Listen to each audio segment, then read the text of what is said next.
a lot more money to those places, you begin to see the results, because the little that's been given has been used quite successfully, although not good enough by my standards. There's still a lot to be done, but at least they are beginning to get somewhere. Now, having said all this, how did the University of Ibadan that I mentioned, which is number 436, achieve this?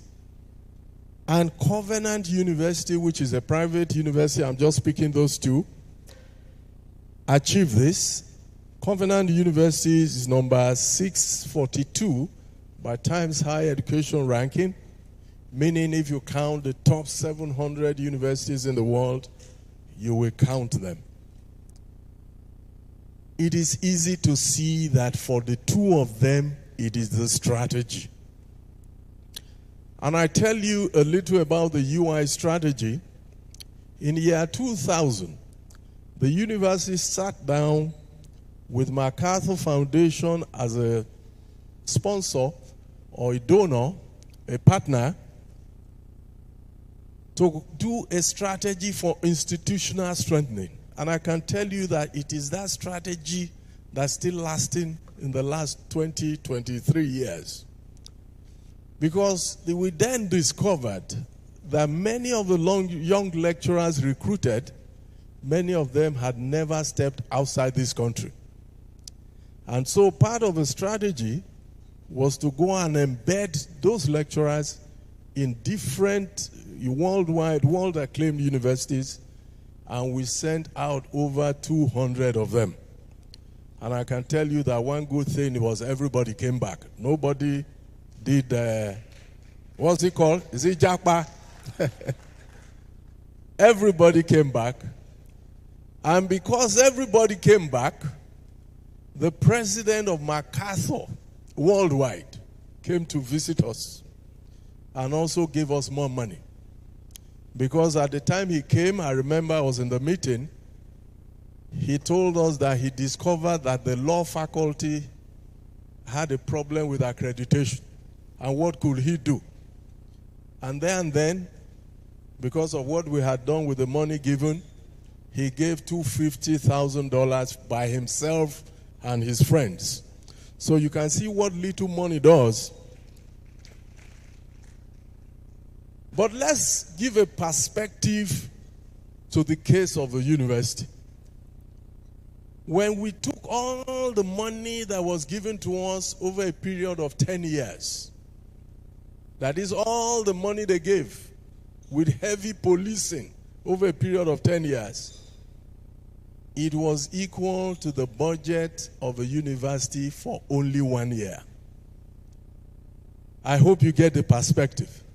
That is, injection of 1 extra year's budget could do wonders to a situation such as that. Now, the case of Covenant University is simple also to explain.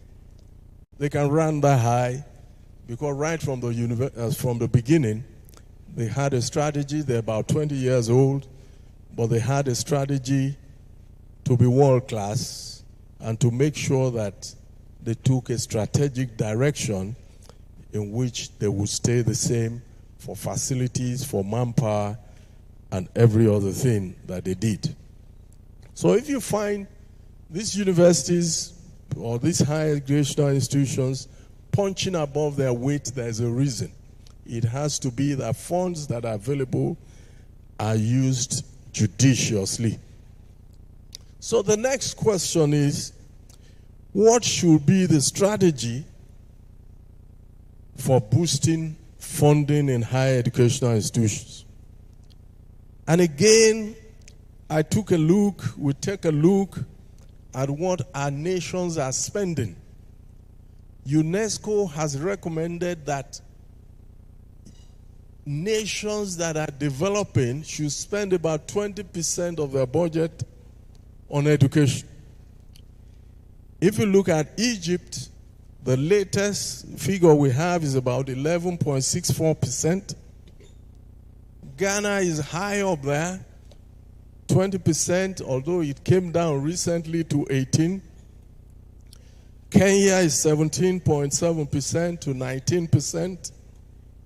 Nigeria, unfortunately, is oscillating between 5.5 and 6%, while South Africa spends about 18 to 19% on education. So if we're a little behind, you should know why this is happening. Now let's look at the evidence. Why should you put money in higher education? And the reason is simple. Again, we look at data around the world. In Asia, actually around the world, it brings back two types of benefits.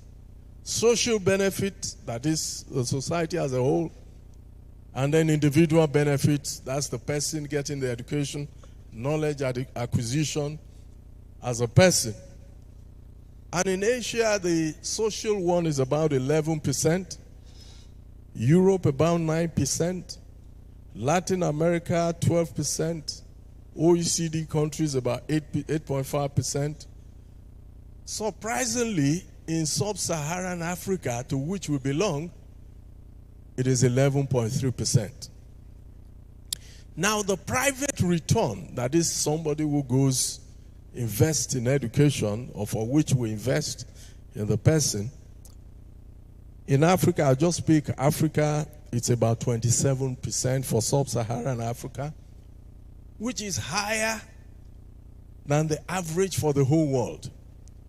Now, that is a window on the African world because it is telling us that we can get at least 50% more than the whole world is getting if we put more money on higher education.